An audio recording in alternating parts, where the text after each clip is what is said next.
행복한 6월, 하루하루 미소와 웃음이 가득하시길 바랍니다. 라디오 서울이 함께합니다. 강혜신의 오늘의 미국.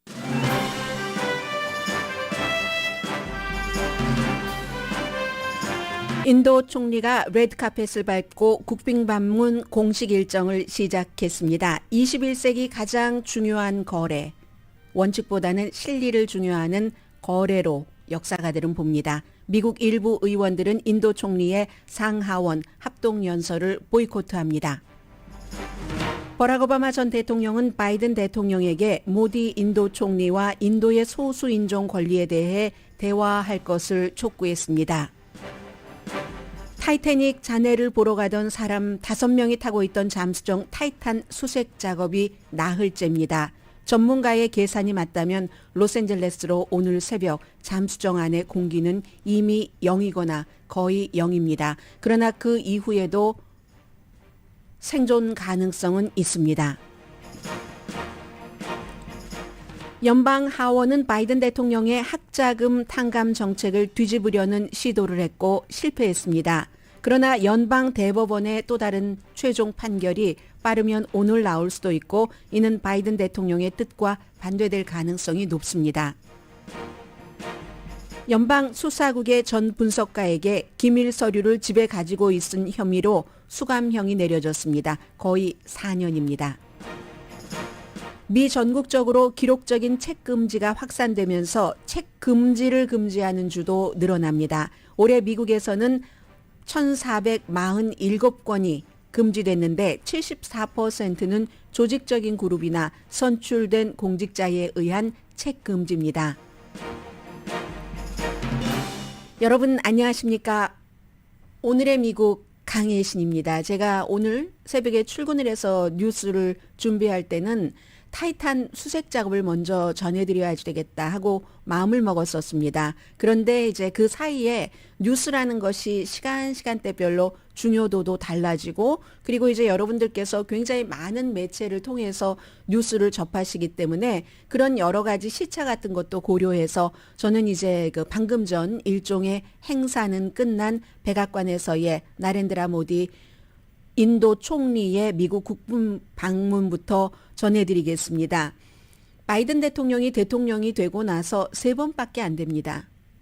임마누엘 마크롱, 프랑스 대통령, 그때 국빈 방문 처음으로 초대를 했었을 때는 미안한 마음이 있었던 때죠. 왜냐하면 영국과 호주 함께 프랑스와 호주가 계약을 맺었던 것까지 다 해약을 하고 호주를 중국을 다 겨냥을 해서 더 강하고 더 빠른 속도로 어떤 무장을 시키기 위한 그 같은 협상을 했기 때문에 이건 프랑스가 완전히 너무 화났었잖아요. 그래서 프랑스 대통령을 제일 먼저 미국의 백악관에 국빈으로 초대를 했고 두 번째가 윤석열 대통령이었습니다. 윤석열 대통령의 국빈 방문 초대도 역시 중국이 한가운데에 들어갔죠. 아시아에서 미국이 원하는 형태로 지금의 그 패권을 유지하려면 중국을 견제해야지 되고 일본과 한국이 잘 지내야지 되고 그런 면에서 정말로 프랑스의 임마누엘 마크롱 대통령의 국빈 방문보다 윤석열 대통령의 국빈 방문에는 신경을 더 많이 썼을지도 모릅니다.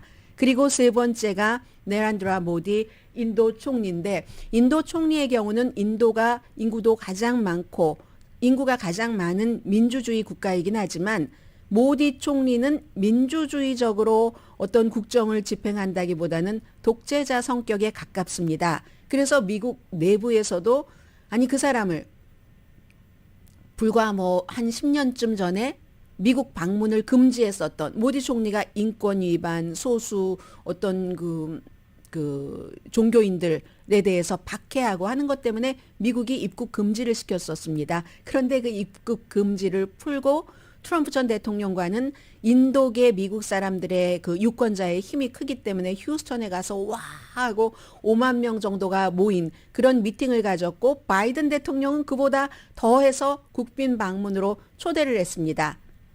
나렌드라 모디 인도 총리가 당시에 2020년 대선에서 미국 대선에서 외교 관례를 무시하고 트럼프의 타임이라고 트럼프 전 대통령을 공식 지지했는데도 불구하고 이건 이제 많은 것을 시사하는 거죠. 어제 저녁에는 개인적으로 디너를 먹었고 오늘 이제 의회 상하원 합동 연설을 하고 저녁에 만찬이 있습니다.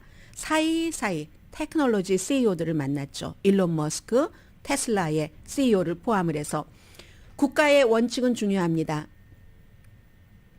그러나 때로 국가도 모든 가정, 회사와 마찬가지로 원칙보다 실리를 중요하게 원칙 위에 실리를 놔야지 될 때가 있습니다.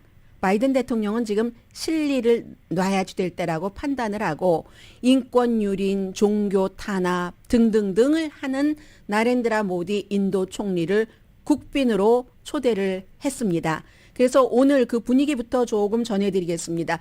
저는요, 백악관에서 어떤 국빈이 방문을 했었을 때 그러면 그 나라 사람들, 미국에 살고 있는 인도계 아메리칸이 오늘 많이 초대가 되지 않겠어요?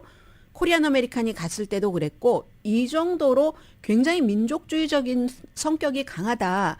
국빈 방문 백악관의 뜰에서 막 모디 USA 굉장히 그 트럼프 전 대통령의 어떤 랠리와 비슷한 그 정도의 강한 에너지와 뭐가 느껴졌었거든요. 그래서 저는 이런 그 국빈 방문에 관한 그런 것들을 잘 보지 못했다는 것을 먼저 말씀을 드리면서요.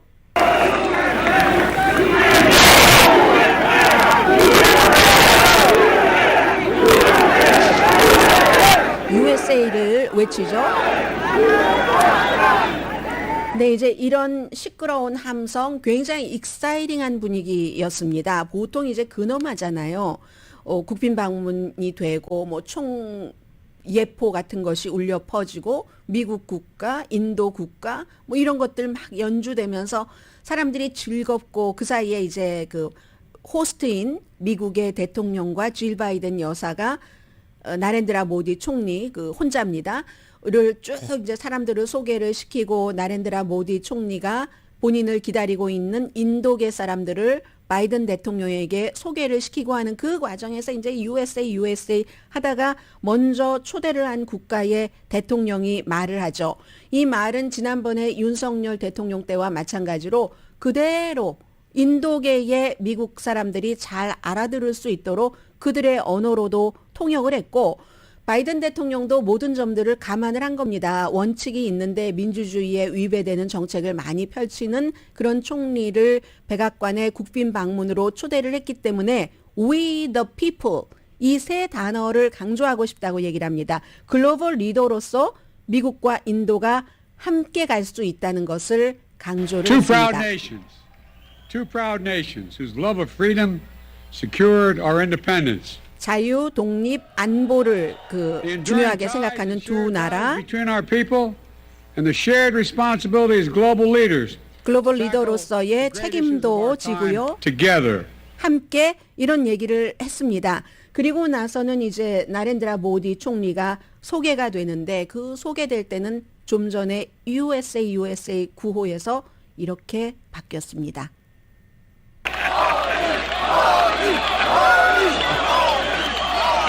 Distinguished guests, 모디라고 the 외쳤고요. Republic of India. President Biden,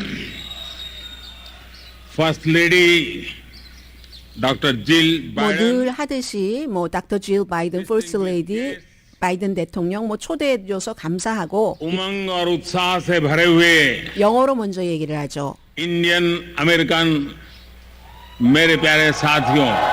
인디안 아메리칸에 대해서 말합니다. 미국에 한 500만 명이나 있습니다. 코리안 아메리칸의 2배가 넘습니다. नमस्कार.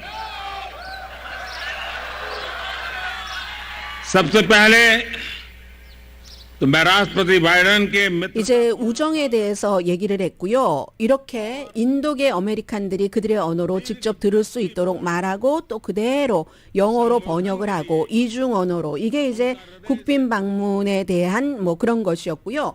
오히려 오늘 그 미국 방송에서 라이브 중계를 했던 시간이나 여러 가지보다는 윤석열 대통령 때의 그 길이가 훨씬 길었습니다. 그 당시에는 전체적으로 이 백악관 뜰에서의 국빈 방문 이벤트를 전체적으로 중계를 했는데 오늘은 중간에서 줄이고 했습니다. 그만큼 이제 이런 얘기고 러시아와 가깝고 인권 유린을 한다는 인도 총리에게 레드 카펫을 깔아준 미국. 그것도 바이든 대통령은 민주주의 챔피언이라고 불리길 원하고 또 민주주의 챔피언다운 그런 일들을 수십 년 바이든 부통령, 대통령, 연방 상원 의원, 델라웨어에서의 정치를 시작할 때부터 그렇게 민주주의를 맨 앞에 내세운 정치를 했습니다. 그런데 민주주의보다는 사실은 독재 쪽으로 국가 자체는 민주주의 국가지만 많이 가는 나렌드라 모디 총리를 초대를 해서 무슬림을 엄청나게 압박을 하니까 미국의 이제 무슬림 초선 이제 재선이 됐네요. 연방 하원 의원 2명이 있죠. 미시건과 미네소타 지역의 의원들. 그리고는 아주 진보적인 뭐 또 다른 라틴계의 알렉산드리아 오카시오 코르테스 의원 등은 오늘 상하 합동 연설에 나가지 않습니다. 이거 보이콧하는 겁니다. 민주당인데도 불구하고 본인의 당의 대통령이 초대한 사람이 왔는데도 아니 그렇게 인종적으로 박해를 하는데 그런 사람입니다.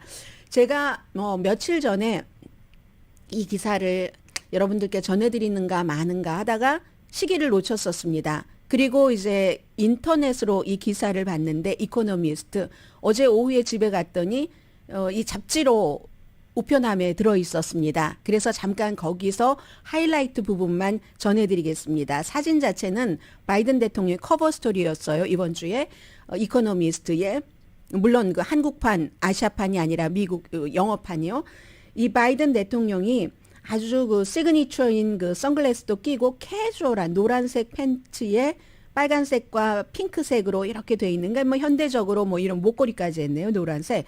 그런 차림으로 시계도 완전히 트렌디한 그 하늘색 시계를 차고 호랑이를 껴안고 있습니다.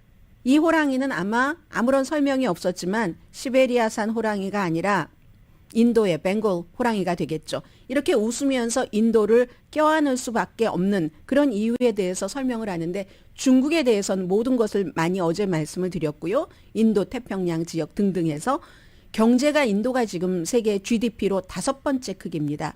미국, 중국, 일본, 그다음에 독일, 인도거든요. 한국은 GDP로 하면은 13번째입니다. 그 정도거든요. 그러니까 미국에 꼭 필요한 나라고 세계 각 나라에 나가 있는 사람이 1,800만 명입니다. 그 가운데 미국에 500만 명이 있고 그런 이제 아시아에서 중국을 물리치려면 인도의 도움 없이는 안 되는 거죠. 미국으로는. 해서 경제만 그 GDP만 보더라도 인도가 3조 7,500억 달러, 한국이 1조 7천억 달러, 한국의 2배입니다. 미국은 뭐 26조 8천억, 중국은 19조 3천억, 일본은 4조 4천억 달러. 그런데 이것도 인도가 2028년이 되면은 일본과 독일도 제치고 GDP 기준으로 세계 경제 3위가 된다는 얘기입니다. 인구는 이미 중국을 넘어섰고요.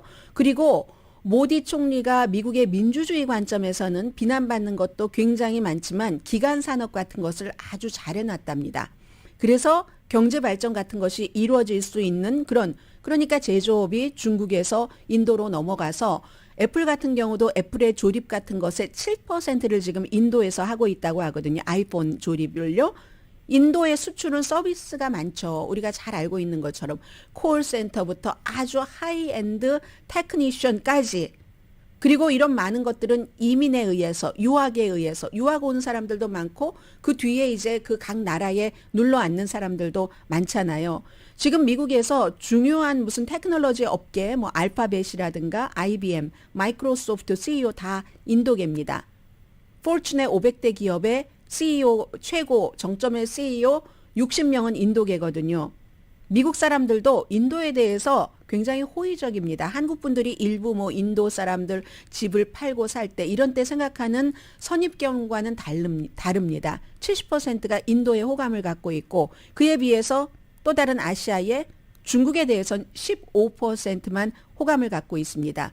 그러니까 자연스러운 파트너로 가기에도 국민 정서에도 맞는다는 거죠. 이게 25년 동안 끊임없이 서로 불화도 있었지만 리셋 버튼 누르고 노력을 해서 이루어진 그런 결과인데요. 그럼에도 불구하고 이제 미국이 중국을 겨냥을 해서 이렇게 인도에 대해서 손을 뻗치고 하는 여기에는 큰 장애가 두 가지가 있다고 이코노미스트는 지적을 합니다. 첫 번째, 인도는 서구를 좋아하지 않습니다. 믿지 않습니다. 의심합니다.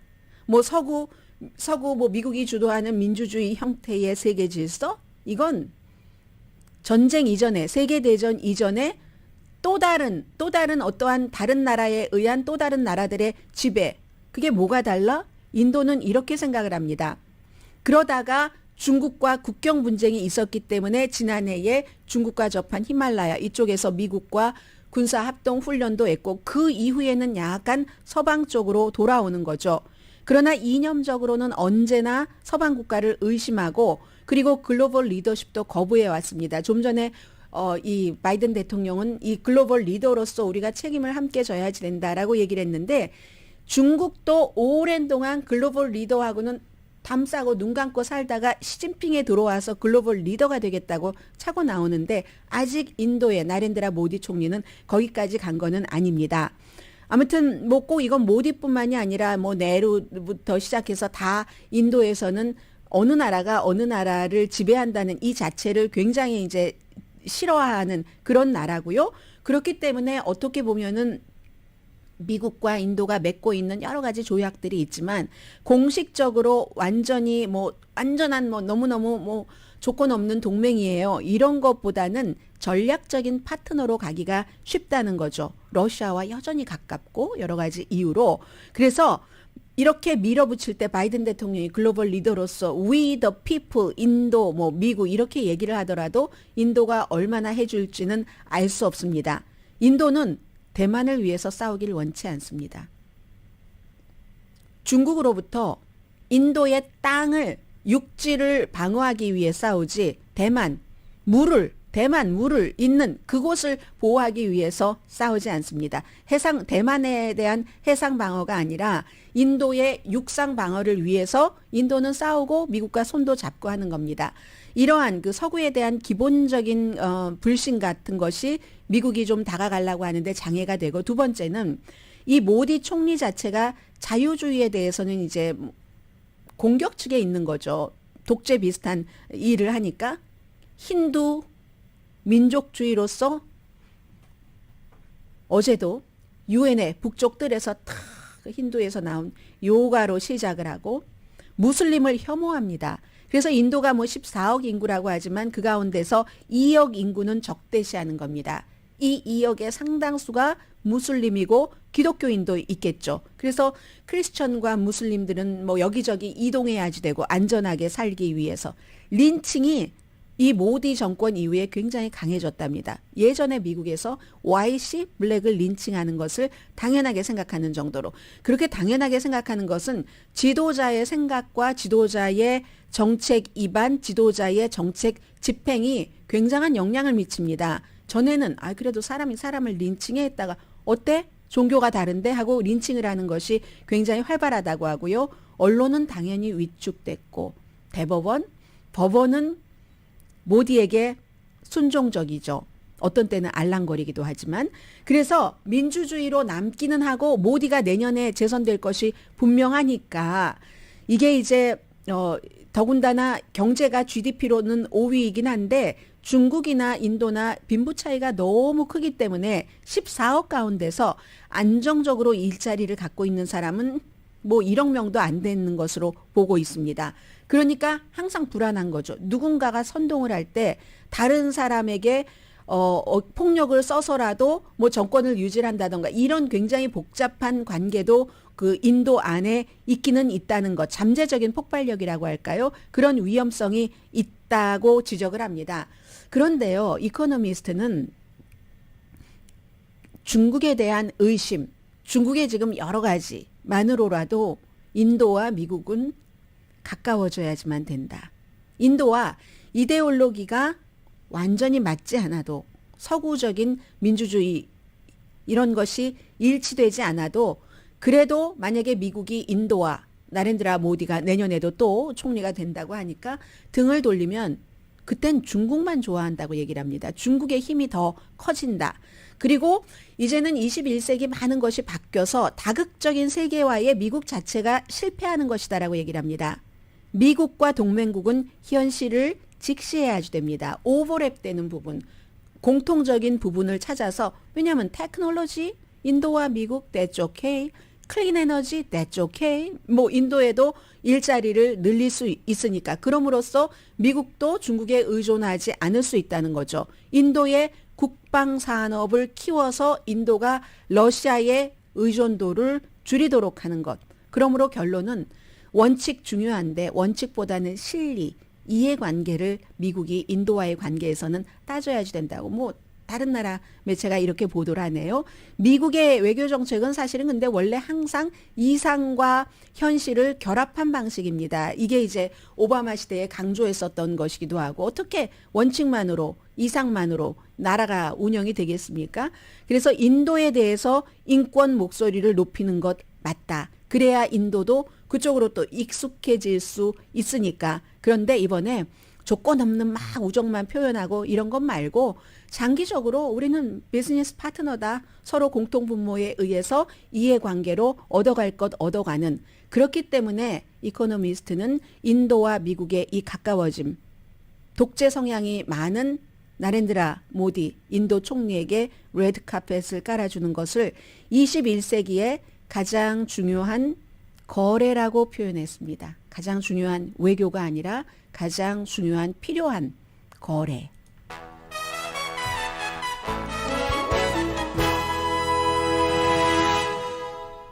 오늘의 미국은 전문가가 추천하는 이민법, 가정법 전문 제인정 종합법률사무소, 총 20억 달러 승소, 교통사고와 상해 전문 브라이언 타필라와 CG 변호사그룹 공동후원입니다. 잠시 뒤에 저의 마음이 많이 갔었던 그 이슈 전해드립니다.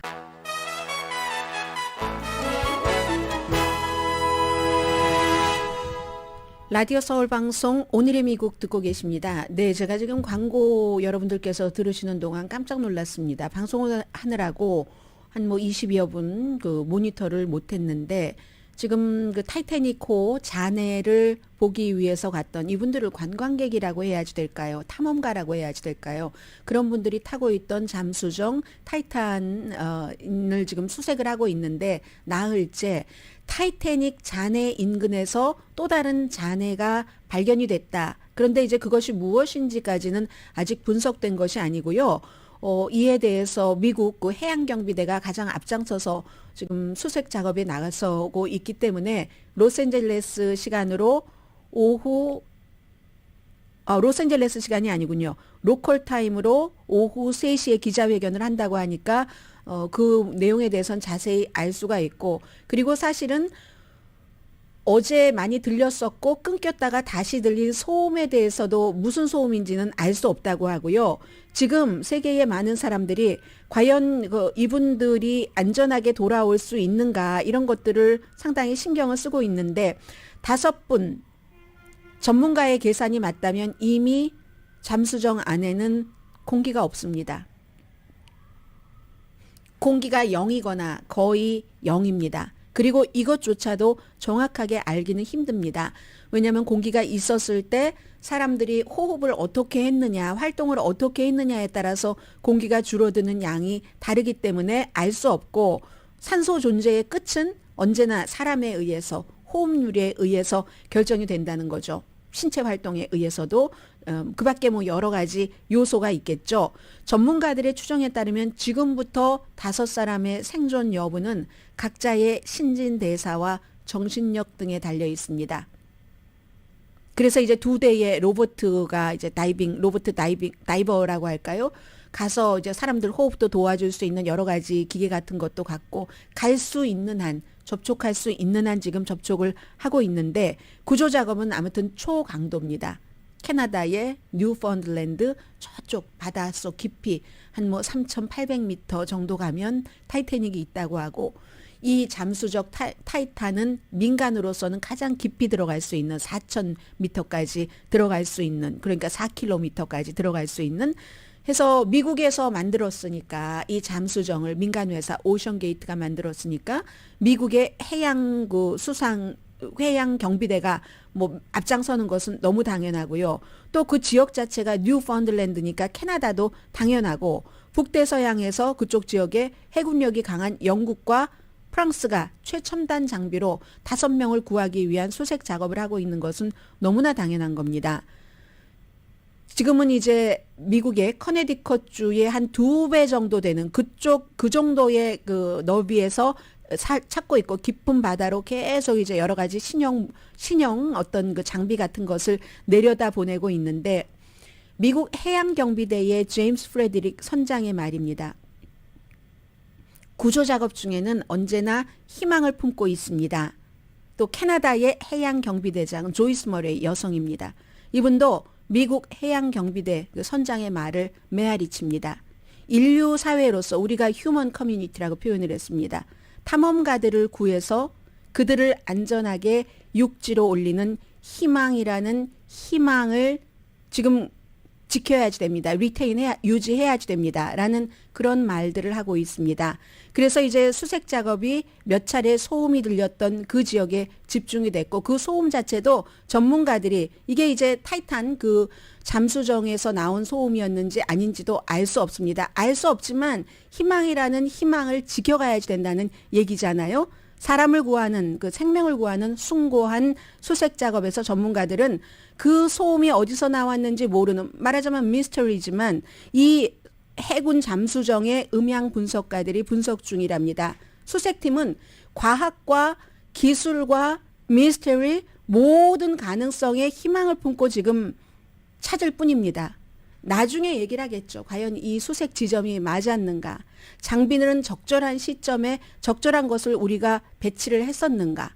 이런 것들도 그건 나중에 할 얘기고 지금은 할 수 있는 모든 것을 어느 정도는 이제 운에도 맡기면서 최선을 다해서 하고 있는 거죠. 그리고 이제 그분들은 어제 말씀드린 것처럼 위험하다는 것을 알고 이 계약서 첫 페이지에 3번이나 죽음이라는 단어가 나온답니다. 그걸 이제 알고 간 것이고 그렇기 때문에 단순한 익스트림한 그런 모험을 즐기는 관광객인가 탐험가인가 해서 지금 수색팀들은 그게 탐험가이던 관광객들이건 뭐 돈도 많이 드니까요. 25만 달러 한 사람당. 그러니까 그게 무슨 상관이 있겠습니까? 지금 구해야지 되는 그런 것이고 그래서 제가 여기서 느끼는 아이러니는요. 저 안에 들어가는 데는 우주선을 탈 때와 마찬가지의 그 같은 조건이 없더군요. 우주선을 탈 때는 막 뭔가가 맞아야지 되고 그 사람이 운동을 해야지 되고 몸을 어떤 가장 적합하게 만들어야지 되고 하는데 이거는 작습니다. 작고 무게는 아주 무겁고요. 그 안에서 앉아서 오랜 시간 앉아 있을 수 있는 사람, 뭐 예를 들어 그런 정도 이것만 있으면은 되는 정도거든요. 조건이 별로 많지 않았어요. 단지 돈이죠. 그런데 그렇게 해서 가서 타이타닉 잔해를 보겠다고 하는 건데 죽음을 각오하면서. 그래서 이제 모험가적인 정신이 있다 이런 얘기를 하는 거고요. 지금 이 잠수정 타이탄을 만든 사람이 CEO이기도 하고 이 만든 회사 워싱턴주에 본사가 있는 오션게이트에 그 사람의 와이프는 타이타닉의 생존자인가 아니면 타이타닉에서 사망한 사람의 후손이랍니다. 참 이게 그래서 이 내용을 오늘 아침에 드러지 리포트를 보니까 제2의 타이타닉이 될까? 이런 표현을 이미 하고 있습니다. 왜냐하면 지금 과학적으로만 보면은 희망보다는 희망의 사라짐이 훨씬 많은 그런 그 케이스이기 때문에 그러나 많은 수색팀도 그렇고 많은 분들도 그렇고 얼마나 뭐 그 공포감 같은 것도 심하겠어요. 그분들이 그 안에서 지금 상태가 어떤 상태인지는 아무도 모릅니다만 제2의 타이타닉이 되지 않고 5분의 아주 화려한 귀환을 저도 바라봅니다.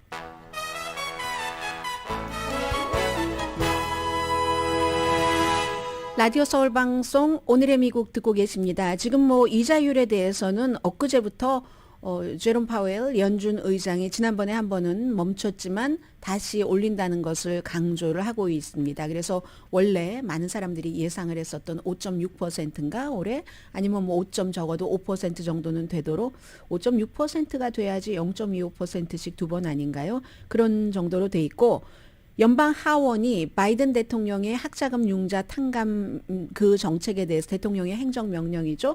이걸 뒤집으려는 시도에 실패를 했습니다. 이제 최대 뭐 상황에 따라서 2만 달러까지 탕감할 수 있는 것이 왜냐하면 대통령이 한번 비토했잖아요. 비토한 것을 다시 뒤집으려면 하원에서도 3분의 2, 상원에서도 3분의 2에 뒤집어야지 된다 하는 표가 나와야지 되는데 하원에서 그렇게 안 나왔습니다. 굉장히 당파적으로 221대 206 해서 뭐 이건 뭐 상원도 마찬가지겠죠. 지난주래요. 지난번에 상원에서도 이거 이제 이 안을 어떻게 할 것인가 할 때 3명의 민주당이거나 무당파가 공화당에 딱 힘을 실어서 이거 아니다라고 했거든요. 그 세 사람이 뭐 몬타나의 존 테스터, 조 맨신, 웨스트 버지니아 그리고 이제 무당파로 민주당에서 바꾼 크리스틴 시네마였습니다.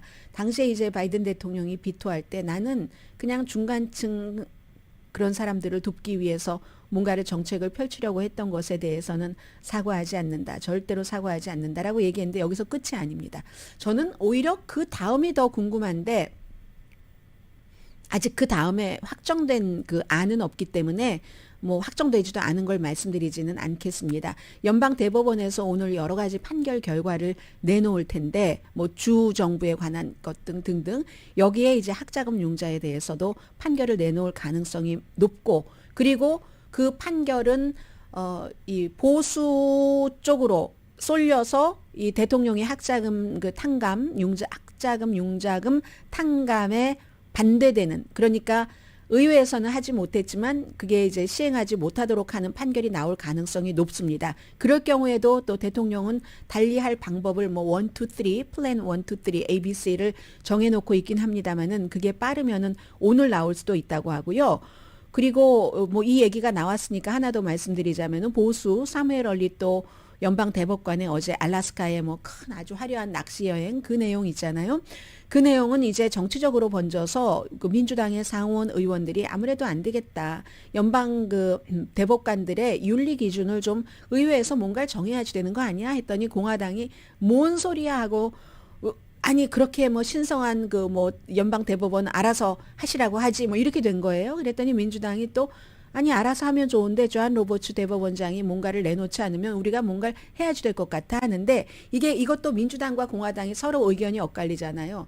거의가 지금까지는 보도된 바에 따르면 클래런스 토마스도 그렇고 사무엘 얼리또도 그렇고 본인 아무 잘못 없다고들 하지만 두 사람 다 그러나 이게 또 시민이 보는 잣대가 다르기 때문에 오늘 또 뭐 USA 투데이는 무슨 안토닌 스칼리아 전 연방 대법관도 뭐 이런 일이 있었다 하는 것까지 보도를 하던데 사무엘 얼리또를 말씀을 드리자면은 이게 또 하나가 뭐가 이슈가 됐냐면 프로퍼블리카라는 이 매체는 무슨 뭐 그 돈 벌려고 하는 매체는 아닙니다. 그래서 기부를 하죠, 사람들이. 여기서 보도를 하기 한 5시간인가 전에 말하자면 저는 선제 공격이라는 얘기는 전쟁에서 많이 들어봤는데 그리고 정치인들 사이에서도 많이 하죠. 연방 대법관이 선제 공격하는 건 처음 봤습니다. 프로퍼블리카가 이러이러한 일이 있는데 확인을 우리는 요청합니다 했었을 때 나는 아무 말도 안 하겠다라고 얘기를 했던 사무엘 얼리또 연방 대법관이 월스트리트저널과의 인터뷰가 아니라 아예 본인이 기고문을 썼잖아요. 이제 말하자면 그 알래스카의 편도에 10만 달러 되는 전소기를 타고 뭐 하룻밤에 1,000달러가 되는 곳에 묵으면서 몇몇 사람들과 며칠 동안 낚시를 하고 막 이렇게 하고 사진도 찍고 그런데 전세기가 제일 액수가 크니까 폴 싱어라는 헤지펀드의 CEO 그 사람과 같이 세 사람이 같이 사진을 찍은 게 있는데 그게 서로 막 큰 대여를 뭐 낚아서 막 이렇게 하고 사진을 찍었는데 근데 모른대요. 사무엘 얼리또는. 근데 옆에서 같이 세 사람을 사진 찍고 같이 밥도 먹고 하지 않았겠어요?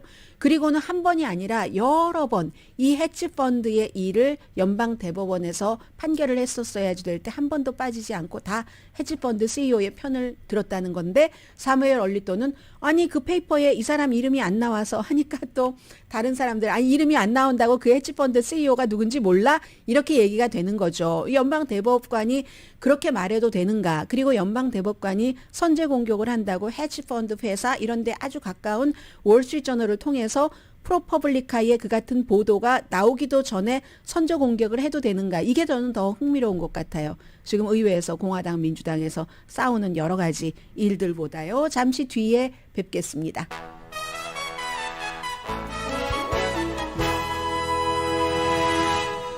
라디오 서울 방송 오늘의 미국 듣고 계십니다. 제가 시간 계산을 잘못했는가 봐요. 이번에 시간이 많이 남아서 아주 해피합니다. 말의 속도를 빨리빨리 안 해도 됩니다. 연방수사국 전 분석가에게 기밀 서류를 집에 가져갔다는 혐의 때문에 수감형이 내려졌습니다. FBI 캔사스 시리, 그러니까 미주리 캔사스 시리입니다. 그쪽에 근무하고 있었던 사람인데 뭐 한 12년 정도 연방 수사국에서 근무를 했다고 하고요. 뭐 분석가로 일을 했습니다. 그런데 국방 관련 알면서도 368개의 기밀 서류를 집으로 가져갔는데 일부는 아주 예민했다는 겁니다. 거의 4년에 걸쳐서 이루어졌었던 일인데요. 지난해 10월 달에 유죄 인정을 했습니다. 50살입니다. 그래서 결국은 이제 46개월이니까 46개월이면 거의 4년이죠. 48개월이어야지 되니까 2개월 빠지는 연방 감옥 수감형이고 3년은 보호 관찰입니다.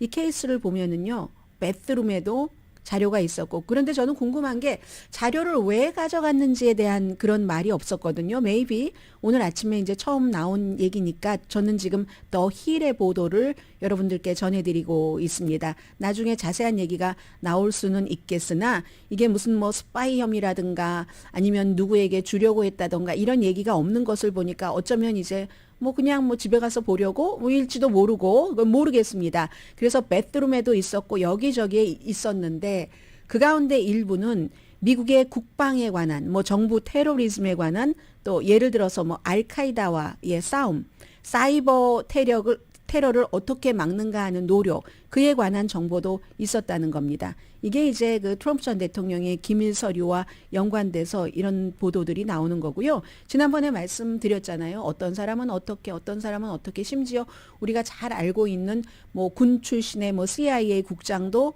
역시 뭐 유죄를 인정하고 감옥에 가진 않았지만 어떤 벌을 받았고 감옥에 간 사람은 뭐 이 사람 말고도 8년 감옥형, 수감형 언도받은 사람도 있고 그렇습니다. 자, 그리고 오늘 제가 문화적인 말씀을 드리려고 했는데 네, 여기 있네요. 미 전국적으로 기록적인 책 금지 이게 확산되면서 책 금지를 금지하는 주도 늘어납니다. 지난주에 일리노이에 대해서는 말씀을 드렸던 것 같은데요. 이게 이제 문화전쟁이고 공화당에서 문화전쟁을 가지고 간다면 론 디센티스, 플로리다 주지사처럼 민주당에서는 낙태, 이걸 이제 2024년도 선거의 주요 쟁점으로 가지고 갈 겁니다. 그 사이에 이제 홈리스를 포함한 범죄, 경제, 이건 뭐 당연한 거고요. 해서 문화전쟁은 진보와 보수 사이에 아니 우리 아이에게 무엇을 읽혀야지 이걸 교육자들이 지금까지 교육자라든가 도서관의 사서라든가 이런 사람들이 판단을 해왔는데 부모들이 아니면 운동가들이 정치인들이 마구마구 이제 해집고 들어가서 이걸 미국답지 않게 많이 금지를 해놓는 겁니다. 2024년도 공화당의 아젠다니까요. 그래서 이제 일리노이주가 주지사가 뭐 당연히 민주당입니다. JB 프리트저커라는 주지사가 공공도서관이 주정부 기금을 받으려면 당파적인 정치적인 이유로 함부로 책을 금지해서는 안 된다. 모든 책을 금지하면 안 된다는 건 아니에요.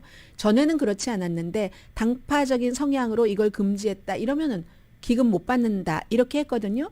그런데 이제 대체적으로 금지하는 책을 보면 성소수자에 관한 것이라든가 그래서 한인 부모님들 가운데 이거 금지해야지 돼 하시는 분들도 상당히 많이 계십니다. 소수 인종에 관한 것이라든가 지엽적인 도전이 아니라는 얘기입니다. 이것도 하는 과정이 조직적으로 어떤 그 운동가들이 교육에서의 검열을 주도하고 있다라는 얘기거든요. 주된 것은 성에 관한 것, 또 신성 모독을 포함한 종교에 관한 것, 비교 인종 이론, 이건 이제 흑과 백, 노예제 이런 것에 관한 거, 이건 다 금지해야지 된다.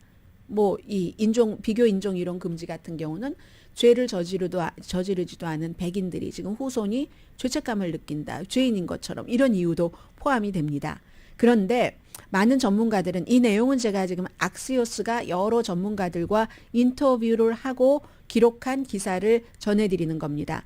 소수인종 부모들에게는 손해가 될 수도 있다. 이제 사회학 교수들이 하는 얘기예요. 왜냐하면 소수인종들에게는 이 바운더리가 무슨 뭐 신과 미국, 뭐 또 무슨 뭐 성소수자와 교육, 또 인종과 교육 이런 것들이 다 이렇게 겹쳐지기 때문에 소수인종에겐 이것 빼고 저것 빼고 다 빼면 소수인종들의 아이덴티티를 살려줄 수 있는 그런 책 같은 것이 많이 금지될 수 있다는, 그리고 또 그 소수인종이 아니더라도 미국이라는 게 지금까지 올 때는 이렇게 발전한 것이 시각이 다른 사람들 것을 보는 거잖아요. 바운더리를 아주 넓게 해서 경계를 넘어서라고 말씀드리는 게 좀 부드럽네요. 그렇게 하는 것들을 지금 다 막고 흑과 백으로 가자 이런 얘기다 하는 것으로서 올해 140 아니죠. 140이 아니라 저는 140개도 많다고 생각됐는데 1447권, 이것도 확인된 것만 그 정도가 금지가 됐답니다. 그런데 금지된 책의 74%는 조직적인 그룹에 의해서 아니면 정치인, 선출직 공직자에 의해서 됐다는 거죠. 정책 위반자도 되고 학교의 교육위원도 아주 보수적이냐 진보적이냐에 따라서 지금은 이제 금지하는 책의 거의 전부는 보수적인 시각에서 보고하는 것이기는 하지만요. 책 금지의 역사는 뭐 길긴 하지만 캘리포니아주는 이런 것을 금지하라고 하겠습니까? 당연히 아니죠. 그래서 뭐 게빈 뉴섬 주지사라든가 검찰총장이 지난주였었죠. 테메큘라 밸리 그쪽도 아주 지금 백인들이 막 뭐 소수인종 싫어하면서 가는 백인들도 많은 곳이잖아요. 테메큘라 밸리 통합교육구가 캘리포니아주에서 정말 유명한 공직자네요. 하비 밀크. 그 예전에 이 다이언 파인스타인 연방 상원의원 같은 사람이 정치인으로 나오기 전에 소수인종이라는 이유로 막 그래서 살해된 사람이잖아요. 그 사람에 관한 것을 교과서에서 가르치는 것을 금지시켰습니다. 테메큘라 교육구가. 그랬더니 캘리포니아주의 주지사와 검찰총장이 왜 그랬는지를 설명을 해라. 이게 그런 걸 금지하는 것이 또 다른 차별이 되느냐 아니냐에 따라서 벌도 하겠다는 겁니다. 검찰총장이 들어갔다는 것은 수사도 하겠다는 그런 얘기잖아요. 당연히 캘리포니아주는 책을 금지하는 것을 금지하는 이쪽이고요. 또 하원 의원, 뭐 코리 잭슨이라는 하원 의원은 올해 초에 킨더가든부터 12학년까지 어떤 책을 금지시킬 때는 아주 너무 다수가 이 책은 정말 안 돼. 이러이러한 이유로 그런 공통적인 의견이 있을 때만 금지시킬 수 있다. 그리고 또 부모는 그 금지에 대해서 항소할 권리도 보장해야지 된다. 이렇게 얘기를 합니다. 이건 플로리다주에서 단 한두 명의 부모가 이거 안 돼 했다고 해서 바이든 대통령 취임식에서 시를 읽은 그 시인의 시를 금지시킨 초등학교에서 글을 그런 것을 이제 막겠다는 얘기고요. 뿐만 아니라 무슨 뉴저지주의 민주당이겠죠. 그런 정치인들도 우리 일리노이주를 본받아야지 돼 하고 또 주지사도 9개 주의 주지사가 출판사에 편지를 보냈습니다. 다 진보네요. 뉴저지, 델라웨어, 일리노이, 메릴랜드, 매사추세츠, 뉴멕시코, 뉴욕, 로드 아일랜드, 워싱턴주 그리고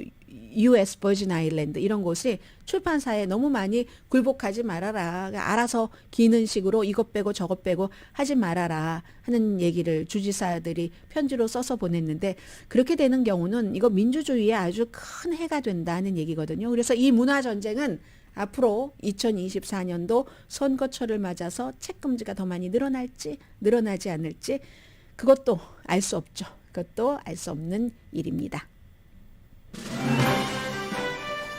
오늘의 미국은 전문가가 추천하는 이민법, 가정법 전문 제인정 종합법률사무소 총 20억 달러 승소, 교통사고와 상해 전문, 브라이언 타필라와 CG 변호사 그룹 공동 후원이었습니다. 10시에 좋은 아침, 좋은 하루 방송됩니다.